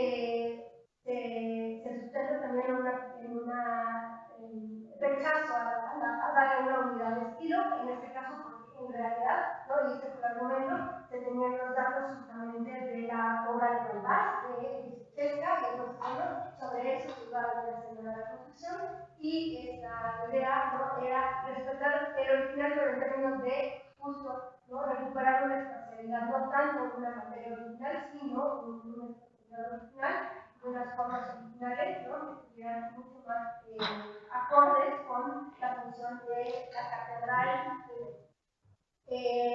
Pero como ustedes se podrán imaginar, pues hubo cosas, ¿no?, que significan una contradicción bien seria, ¿no?, en ese sentido de la réplica o de la reconstrucción, que ¿qué hicieron? ¿Qué se podía hacer con la parte de las pinturas y de las esculturas, que obviamente son imposibles de replicar? Bueno, pues se trajeron objetos que dieran una iconografía similar a la que se perdió, y que, bueno, pues fueron, ¿no?, reuniéndose en diferentes lugares, como por ejemplo aquí en una Sagrada Familia que tiene el convento de Sinacantepec, el lugar que tenía la Virgen del Perdón, pero bueno, sí se rescató su marca de plata y la bandera que cubría.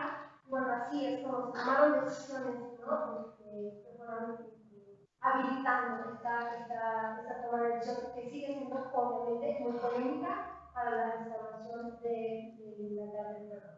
Y bueno, la Virgen del Perdón, ¿no?, que se quemó en el incendio del 67, en el suceso, ¿no?, terrible, pues es una de las piezas también fundamentales para la historia del arte mexicano. Aquí ven a Don Manuel Toussaint, ¿no?, haciendo una inspección de la pintura,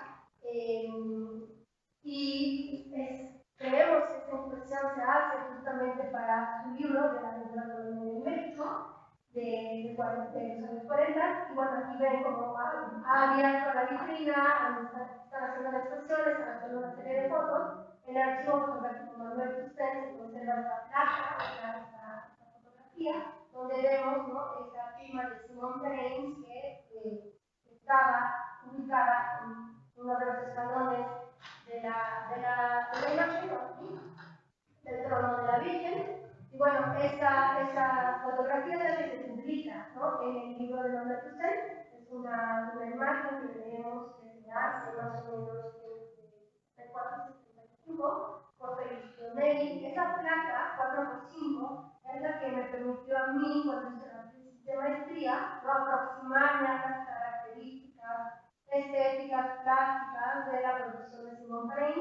Y bueno, para que yo estudiara esta pieza, ¿no?, en realidad lo que hice fue justamente rastrear todos esos estados, ¿no?, y la historia de vida, la biografía cultural de esta pieza. Y bueno, desde el sismo, ¿no?, el incendio, justamente lo que pasó fue que si se hubiera carbonizado por nuestra pieza, ¿no?, en realidad yo no hubiera hecho la tesis, no estaríamos hablando de eso.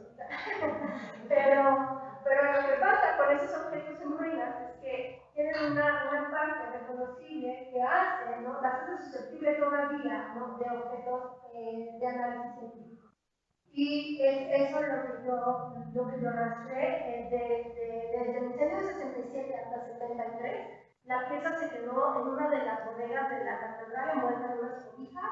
En realidad no se sabía qué hacer, porque es que con las ruinas eso pasa, no se sabe muy bien, con las ruinas no se sabe muy bien en un momento determinado, ¿no?, inmediato a la emergencia, qué hacer con ellas. Y bueno, tomó ese tiempo para que Manuel de Castillo Negrete hubiera conseguido, ¿no?, junto con el profesor Jaime Tama, el traslado al Departamento de Restauración del INAH, justo, y ahí estuvo durante muchísimos años, ¿no?, como ven, hasta que en el 99 sale de los talleres de Churubusco para formar parte de una exposición museográfica que es la foto, a propósito de la inauguración del laboratorio Arte de la Alameda, que dejó de ser la Pinacoteca Reina para convertirse en el laboratorio Arte de la Alameda. Y entonces el guión curatorial ponía a discutir las piezas del arte virreinal con obras de arte contemporáneo. Y la obra que encabezaba todo ese discurso curatorial pues era la Virgen del Perdón. ¿Por qué? Porque sus tablas así carbonizadas, ¿no? Generan esa sensación de las que les hablaba al principio de plática. ¿No? Esa sensación, ¿no? Como de sentimientos encontrados entre ese pasado que ya no va a volver nunca más y esas formas que ya no se pueden entender bien de una obra de una ¿no? Bueno, para cuando yo hice la tesis de maestría, yo tenía el dato de que la pieza formaba parte del inventario del Museo Nacional de Arte, entonces la fui a buscar allí y ahí me dijeron que la verdad de baja de inventario, que la habían enviado al Centro de Conservación y Restauración del Patrimonio Artístico Mueble de Mumbai, que se, ¿no? Y efectivamente ahí la encontré al lado de todos los marcos y maderas y desechos de las exposiciones, ¿no? Todo lo que ya no se quiere, digamos, del museo y del museo de Dubai, pues ahí estaba la Virgen del Perdón también, ¿no? En uno de los, como en un guacal de madera, digamos, ubicada, y era muy interesante porque decían, Elsa, pero tú para qué quieres ver esos palos quemados, ¿no? Y bueno, esos palos quemados todavía conservan el 45% de su superficie pictórica y ¿no? Así es justamente como se veía en el laboratorio Arte de la Alameda, en esa exposición de arte contemporáneo que funcionaba. Y después ese debut, digamos, museográfico, la pieza todavía volvió a ser parte de otra exposición en 2008 en el Museo Mural de Volver a una exposición a propósito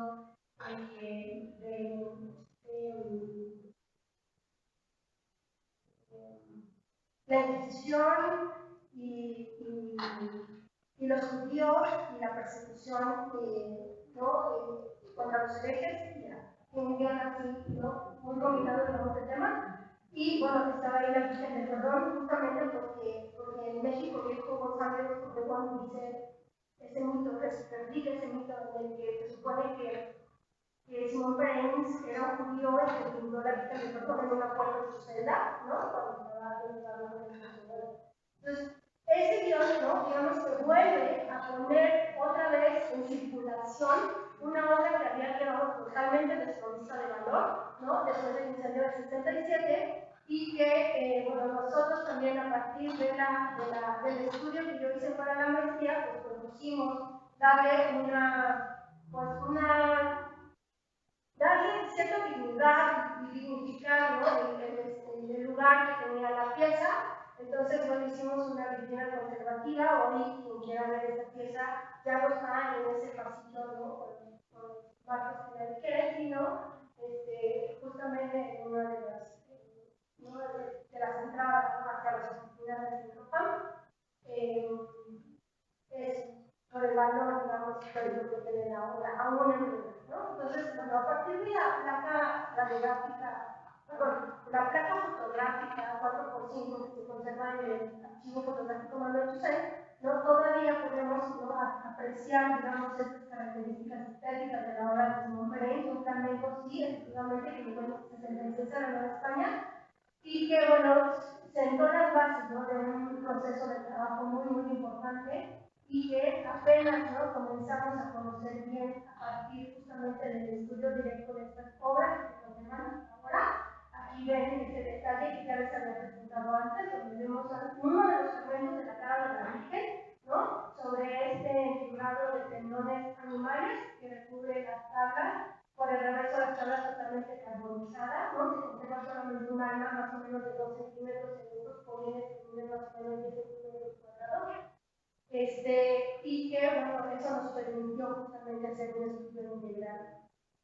Pero les decía que la pintura sobre tabla ha generado bastantes proyectos de investigación y muchos dolores de cabeza, digamos, en términos justamente del panorama de intervención que hay de los bienes muebles en México. Y otro de los casos interesantes donde van, digamos, como en el mismo contexto de producción de la Virgen del Perdón que es San Juan escribiendo el Apocalipsis, también en la colección del Museo de Virreinato. y que, como ven aquí, ¿no? Tiene una serie de intervenciones en los bordes, es un formato modificado, totalmente alterado también en su conformación del panel. Es una pieza que, de igual modo que las tablas de Acolman y de las de Pazuzucan, estuvo durante muchos años en los talleres de la Coordinación de Conservación, hoy Coordinación de Conservación, para ser sometida a un proceso de intervención que no acaba, digamos, de darle solución al problema de la pintura.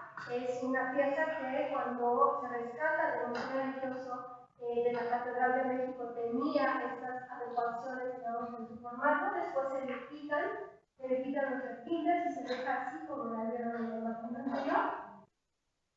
Y en el Museo Nacional de Arte hay otra tabla, esta de Ildefonso Sevillano, que fue colega, digamos, ¿no? De la misma empresa artística trabajó que Simón País, por los mismos años de la década de los 80 del siglo XVI, y también una tabla que está en el Museo Nacional de Arte. Fue uno de los primeros casos donde los restauradores, ¿no?, de la Academia de San Carlos deciden hacer algo que se llama transposición, que es eliminar las tablas y colocar desde la preparación la pintura en un nuevo soporte ahora de tela. Transformar una pintura sobre tabla en un cuadro sobre tela, una intervención, como lo ven aquí, muy radical, muy dañina, ¿no?, para la obra, pero que, bueno, es uno de los antecedentes de esto que les decía, que es una larga trayectoria de intenciones, ¿no?, para poder darle solución a los problemas de la configuración de tabla. Otro caso es el Topán, de 77, más reciente, por supuesto, un cuadro que está en el Museo Nacional de San Carlos. También era una pintura sobre tabla. Aquí ven en sus fotos de archivo como era una tableta muy delgada, que tenía una serie de refuerzos por el reverso. Nosotros la estudiamos para una exposición hace 5 años en el Museo de San Carlos y no teníamos obviamente conocimiento de esas fotografías de archivo, sino que fuimos haciendo la investigación en paralelo con el estudio científico de la pieza, y al momento de sacarla de su marco de exposición nos dimos cuenta que con luz ultravioleta revelaba una serie de daños y de marcas que apuntaban a una estructura como de tabla, pero en realidad era una tela. Y bueno, justamente al hacer el estudio de los documentos de archivo pudimos conocer que la pieza había sido sometida a este proceso de transposición, que era un proceso del siglo XIX, pero realizado en 1977 todavía sobre una pintura sobre tabla. Insisto en que son intervenciones realmente muy dañinas para la estructura de las obras. Y esto me hace, ¿no?, ya casi para cerrar y que dejemos un poco de tiempo para un diálogo que podamos establecer sobre estos temas, ¿no?, y me hace reflexionar sobre una experiencia de conservación también en el plano internacional que ha marcado el modo de trabajo sobre la pintura sobre tabla, y que fue la experiencia de la reunión de 66 en Florencia.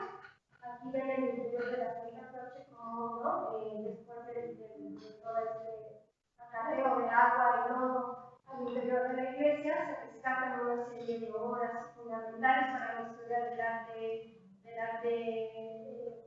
a nivel global, y una de ellas es el Cristo de Chimabue, ¿no?, esta pieza, digamos, como fundante del Renacimiento temprano italiano, y es un Cristo que de inmediato se interviene, ¿no?, como ven aquí, ya en 76 se presenta, digamos, ante el público la restauración de la pieza, y que también generó mucha polémica, digamos, por el nivel de intervención ya sobre la imagen, de restauración de la imagen, y se lleva a cabo en esta pieza lo que se conoce como tintas neutras, ¿no?, el trabajo de intervención del cuerpo escrito. Es una solución donde, con una serie de líneas, ¿no?, se trata de igualar una tonalidad que no empate y que no compita con el resto de la forma conservada, y que, bueno, de alguna manera permite pues, visualizar, digamos, la pieza, pero por supuesto nunca como debió haber sido. Y bueno, esa solución, digamos, de la tinta neutra también tuvo su auge y su caída en algún momento, ¿no?, de la restauración, pero es interesante cómo después de que fue presentada ya restaurada, hizo el viaje transatlántico a Estados Unidos para formar parte de su institución. Y es interesante porque en el documento de préstamo, ¿no? Le resalta esta cita, dice: el crucifijo de Chimabue ha sobrevivido intacto en una condición prístina durante la gestión. Entonces, es como esas intervenciones, ¿no? Y las opiniones que hay sobre la intervención, donde, bueno, la condición prístina creo que hubiera podido omitir, digamos, esa opinión, ¿no? Para darle un carácter, un peso mucho más enclavado en su dimensión histórica que en esta cualidad, digamos, de lo que era el Estado que tuvo antes de haberse convertido en una nube, ¿no? Y un caso que va totalmente opuesto a ese, ¿no? Es el de la Santa Cena de Vasari, que aquí ven en esta foto, ¿no? Cómo quedó después de la reunión de Florencia. Como ven, toda la superficie se quedó totalmente levantada y abominada y cubierta con una capa de polvo. Pues es un cuadro que tuvo que esperar su restauración durante muchos años, pero después, ¿no? De una intervención muy cuidadosa, de muy largo aliento, de un proyecto como, ¿no? Trabajado desde una perspectiva múltiple, ¿no? Multidimensional, que es muy importante. Pues en 2016 vuelve a ocupar el lugar que tenía antes de 66. Y bueno, creo que valió la pena, ¿no? Haber invertido también en todas esos esfuerzos y la intervención de una obra muy compleja como esta. También es una pintura sobre tabla, como ejemplo, digamos, para abonar esa reflexión sobre la intervención, ¿no? De la pintura de retratos. Y en esta idea de abordar la reflexión y de tener un tiempo justamente para pensar en el daño, ¿no? Al patrimonio justamente después de desastres naturales y de situaciones de emergencia, finalmente, con esto cierro nada más la plática, y es, creo que estamos muy a tiempo para volver a pensar y establecer foros de reflexión sobre eso que partimos y eso que todavía no está como muy fresco en nuestra memoria, que son los daños provocados por el sismo de septiembre de 2017 en el patrimonio del siglo XVI, ¿no? Tanto en el estado de Morelos como en algunos templos y conjuntos de México. Estos son ejemplos, ¿no? Tomados, fotografías tomadas por los mismos, en Islam, en Guayapa, no Valideo, fotos, y este es el claustro alto de Tlaxcala, ¿no? Con esta pintura mural que, bueno, nosotros fuimos como una de las últimas pilares que fueron a hacer el registro de los daños, y bueno, la pintura mural que ven aquí, que estará ya también como parte de ese colapso de esta configuración, digamos, histórica que fueron a hacer el conjunto, y que antes tenía una obra muy importante para la ciudad de la a nivel internacional, que es el Salvador de la Santa Vasari.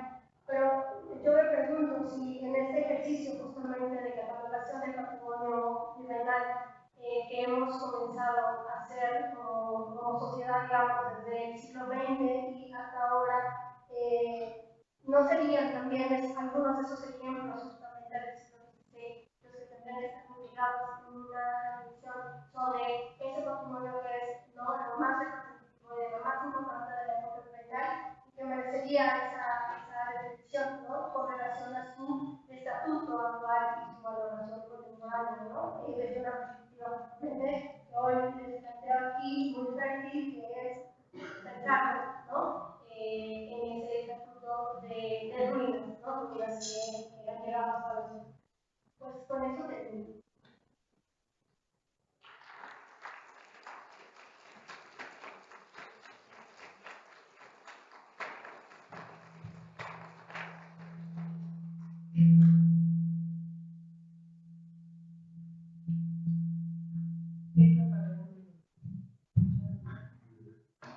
Bueno, pues quisiera agradecer a la doctora por esta valiosa participación. Sin duda un tema muy interesante.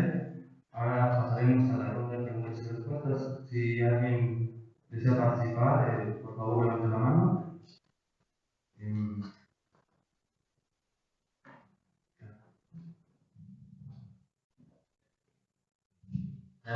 buenas noches a todos. Me ha dado un gusto haber asistido a la conferencia.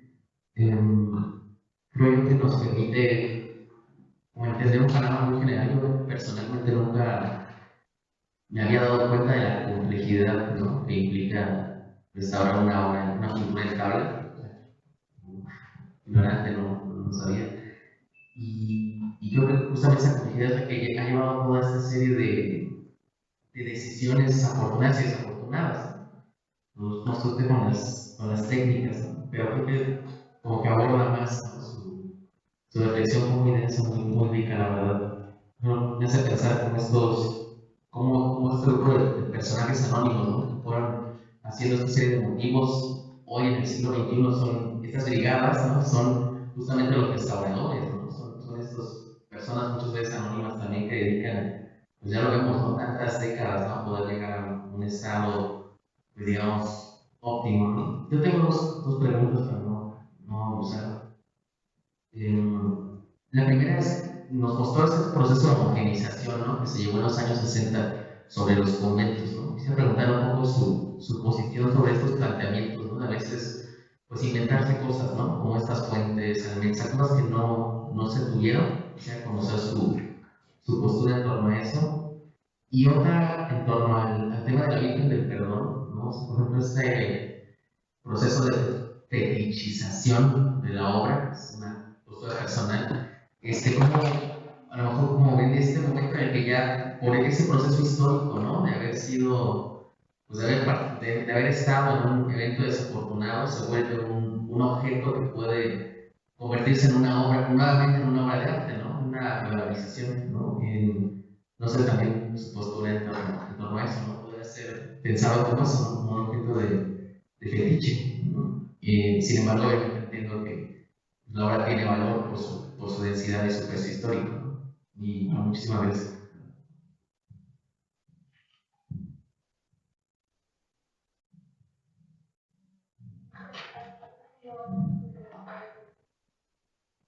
Sí. Bueno, empiezo por la segunda, ¿no? Como en el orden, digamos, que termine la presentación. Y creo que aquí hay algo interesante que yo explico, ¿no?, de una manera más larga en este estudio que tengo publicado sobre la Virgen del Perdón, y es esa cualidad de los objetos, ¿no?, de detectar respuestas sociales, de ser dispositivos, ¿no?, para que se lleven a cabo estas respuestas sociales y estas nuevas valoraciones. Tiene que ver con una especie de aura, ¿no?, alrededor de estos objetos, y que definitivamente, bueno, implica, ¿no?, una inversión muy grande de recursos y de soluciones, ¿no?, para llegar al estado en el que están, pero bueno, son casos como excepcionales, ¿no?, que han derivado en ese estatuto que tienen hoy esos objetos, y que, bueno, estudiados desde esta perspectiva nos permiten, ¿no?, tener como esos modelos de explicación, que me parecen, desde mi punto de vista, son muy ricos, justamente para establecer qué es lo que estamos haciendo hoy, ¿no?, con el patrimonio de la época virreinal.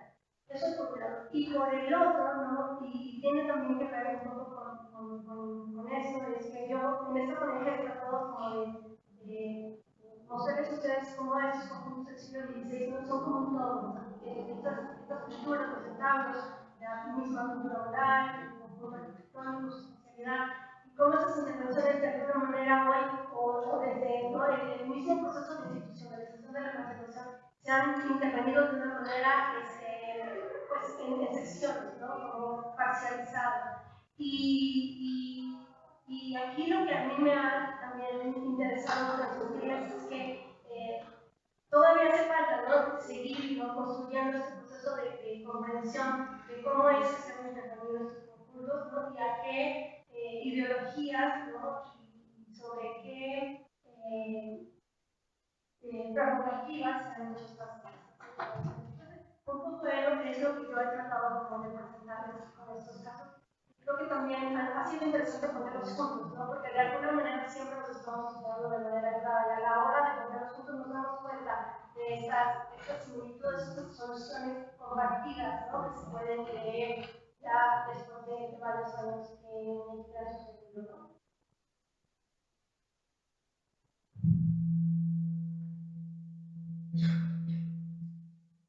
¿Alguien más que...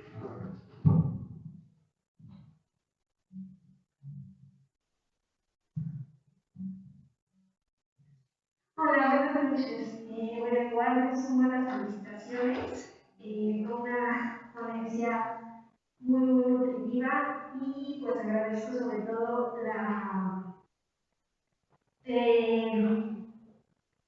pues la calidad de lo que nos presentaste.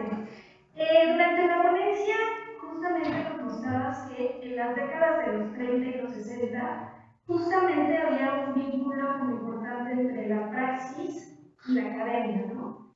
Había un vínculo muy interesante justamente sobre los debates, las polémicas y cómo se llegaba a los resultados.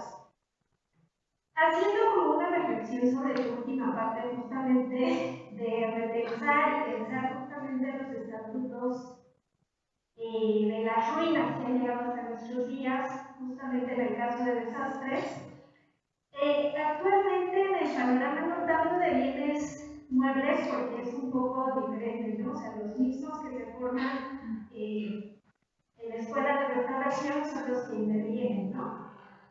Pero en el caso de bienes inmuebles, ¿tú cómo visualizas este vínculo, digamos, entre la academia y la praxis que se está dando actualmente en la recuperación del patrimonio?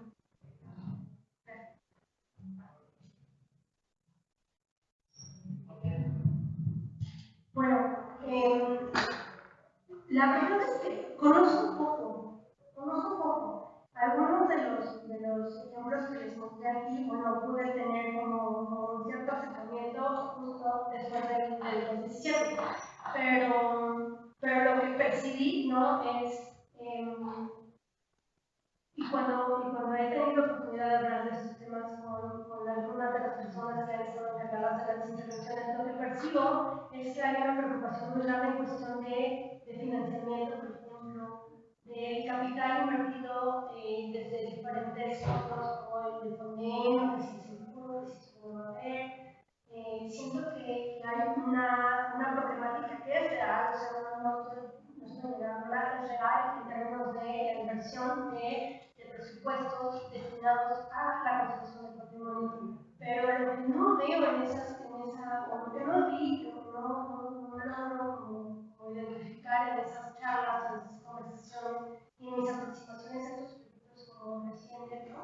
Es cuál es el plan detrás de esas intervenciones, como pensando en conjunto. Si hacemos un mapa de las afectaciones del sismo, ¿no? Empezando en Morelos, ¿no? Cómo se extiende la onda sísmica y sus daños, ¿no?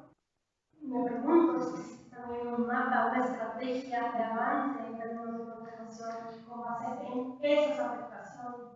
Si es el mapa, ¿no? Si hay una comisión como esas que vimos en algunos casos, ¿no? Cómo se está avanzando, cuáles son las prioridades que se están atendiendo en ese sentido. La verdad es que no las conozco, pero también tengo que decirles que yo soy un agente totalmente externo a eso, no he estado en ninguno de esos procesos de decisión ni los conozco.